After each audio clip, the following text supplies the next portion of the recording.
یعقوب علیہ السلام نے ان لوگوں سے کہا جو وہاں ان کی رائے کو جھٹلا رہے تھے کہ میں تو شروع ہی سے یہ کہتا تھا کہ مجھے اللہ کی طرف سے وہ باتیں پتہ ہیں جنہیں تم نہیں جانتے۔ میں تو یوسف کے ملنے کی امید رکھتا تھا، مجھے معلوم تھا کہ اللہ تعالیٰ یوسف کو میرے پاس لائے گا اور غم کا یہ دور ختم ہو جائے گا۔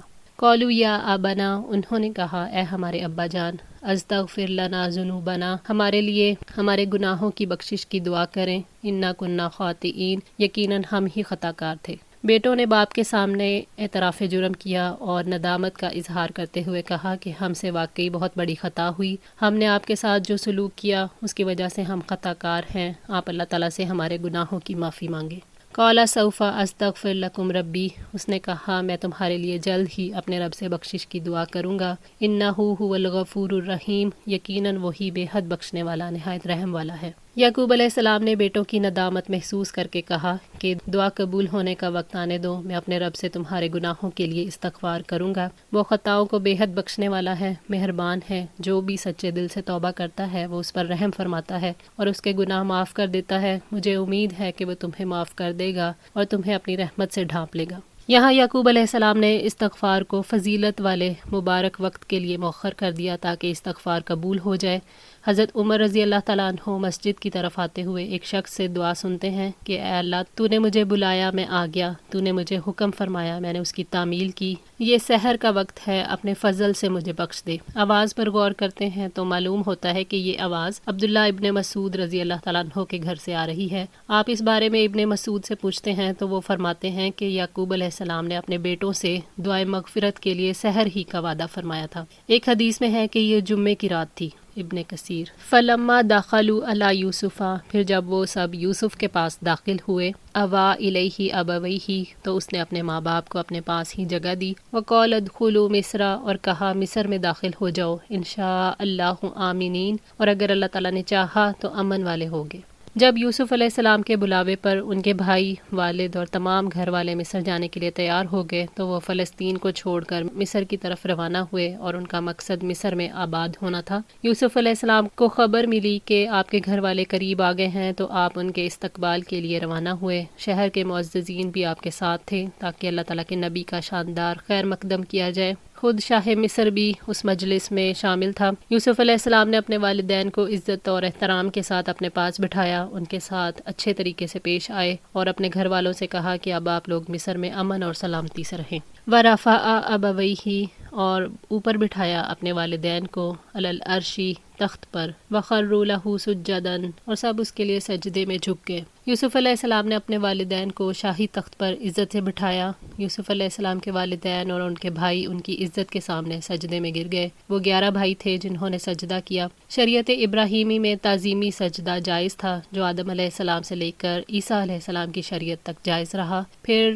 شریعت محمدی میں حرام کر دیا گیا اور اب سجدہ صرف اللہ تعالیٰ کے لیے ہی مخصوص ہو گیا۔ حدیث میں ہے کہ معاذ نے شام سے واپس آ کر نبی صلی اللہ علیہ وآلہ وسلم کو سجدہ کیا تو آپ نے پوچھا کہ یہ کیا کر رہے ہو؟ کہنے لگے کہ میں نے شام میں دیکھا کہ لوگ اپنے پادریوں کو سجدہ کرتے ہیں، تو آپ صلی اللہ علیہ وآلہ وسلم زیادہ حقدار ہیں کہ آپ کو سجدہ کیا جائے۔ آپ نے فرمایا اگر میں کسی کے لیے سجدہ کرنے کا حکم دیتا تو عورت کو حکم دیتا کہ وہ اپنے شوہر کو سجدہ کرے، کیونکہ شوہر کا اس پر بڑا حق ہے، مگر یہ بھی حکم نہیں کیونکہ سجدہ صرف اللہ تعالیٰ کے لیے مخصوص ہے۔ بہرحال پہلی شریعتوں میں غیر اللہ کو سجدہ جائز تھا، اسی وجہ سے بھائیوں نے اور ماں باپ نے یوسف علیہ السلام کو سجدہ کیا۔ ابن کثیر وقال یا ابتی، اور اس نے کہا اے میرے ابا جان، ھذا تأویل رؤیای من قبل، یہ میرے اس سے پہلے کے خواب کی تعبیر ہے، قد جعلھا ربی حقا، یقیناً میرے رب نے اسے سچا کر دیا۔ یوسف علیہ السلام نے انہیں سجدے میں پڑے دیکھ کر کہا کہ ابا جان، یہ میرے اس خواب کی تعبیر ہے جو میں نے بہت پہلے دیکھا تھا کہ 11 ستارے، سورج اور چاند مجھے سجدہ کر رہے ہیں، میرے رب نے اس خواب کو حقیقت بنا کر دکھا دیا۔ وقد احسن بی، اور بے شک اس نے میرے ساتھ احسان کیا، اذ اخرجنی من السجن، جب مجھے قید خانے سے نکالا، وجاء بکم من البدو، اور آپ سب کو صحرا سے یہاں لے آیا، من بعدی، اس کے بعد، ان نزغ الشیطان بینی و بین اخواتی، کہ شیطان نے میرے اور میرے بھائیوں کے درمیان جھگڑا ڈال دیا تھا۔ یوسف علیہ السلام نے اس موقع پر اللہ تعالیٰ کے احسانات اور انعامات یاد دلائے کہ اس نے مجھے قید خانے سے نکالا، آپ لوگوں کو جنگل اور دیہات سے لا کر بچھڑے ہوں کو ملا دیا۔ یعقوب علیہ السلام نے اونٹ اور بکریاں پال رکھی تھیں، اس لیے ان کا زیادہ وقت جنگلات میں گزرتا تھا اور وہ فلسطین کے کسی دیہات میں رہتے تھے۔ پھر یوسف علیہ السلام نے فرمایا کہ شیطان نے تو ہمیں جدا کر دیا تھا، مگر اللہ تعالیٰ کا احسان ہے کہ اس نے شیطان کو رسوا کر دیا، ہمیں تکلیف دہ جدائی کے بعد ملا دیا۔ یوسف علیہ السلام نے اس انداز سے بات کی کہ گناہ اور جہالت کو شیطان کی طرف منسوب کیا، اور یہ نہیں کہا کہ اللہ تعالیٰ تمہیں بھوک اور معاشی بدحالی سے نکال کر یہاں لے آیا، اور نہ ہی یہ کہا کہ اس نے تم پر احسان کیا، بلکہ یہ کہا کہ اس نے مجھ پر احسان کیا۔ ان ربی لطیفن، بے شک میرا رب بہترین تدبیر کرنے والا ہے، لما یشاء، اس کی جو وہ چاہتا ہے، انہ هو العلیم الحکیم، یقیناً وہ سب کچھ جاننے والا کمال حکمت والا ہے۔